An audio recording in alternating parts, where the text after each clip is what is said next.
ओ भाई ଆଜିର cash collection ହେଇଥିଲା 1,85,000 ଟଙ୍କା। ପଇସା ଦେଖି ପିଲାର ପୁରା ମନ ଖୁସି ଆଉ। ଫାଇନାଲି ଉଠିକି ମୁଁ ବ୍ରସ୍ କଲି, ତାପରେ ବାହାରିଲି ଗାଧେଇବାକୁ।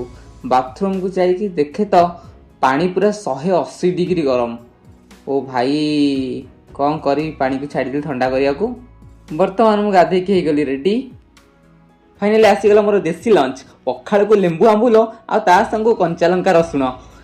ସବୁବେଳେ ତେଲ ମସଲା ଖାଇ ପାଟିକୁ ଜମାରୁ ବି ଭଲ ଲାଗୁନଥିଲା। ଭାବିଲି ଆଜି ଦେଶୀ ଖାଇବା ଖାଇବି। ମୋର ତ ଫେଭରାଇଟ୍ ହେଲା ଆମ୍ବୁଲ। ଆମ୍ବୁଲ ଥିଲେ ମୁଁ ଭାତ ପୁରା ଉଡ଼େଇ ଦେବି। ତାପରେ ଆପଣଙ୍କର କ'ଣ ପସନ୍ଦ ଜଲ୍ଦି ଯାଇ କମେଣ୍ଟ ସେକ୍ସନରେ କମେଣ୍ଟ କରନ୍ତୁ। ତୋରାଣୀ ପିଇ ମନ ଆତ୍ମା ପ୍ରାଣ ପୁରା ଶାନ୍ତି ହେଇଗଲା।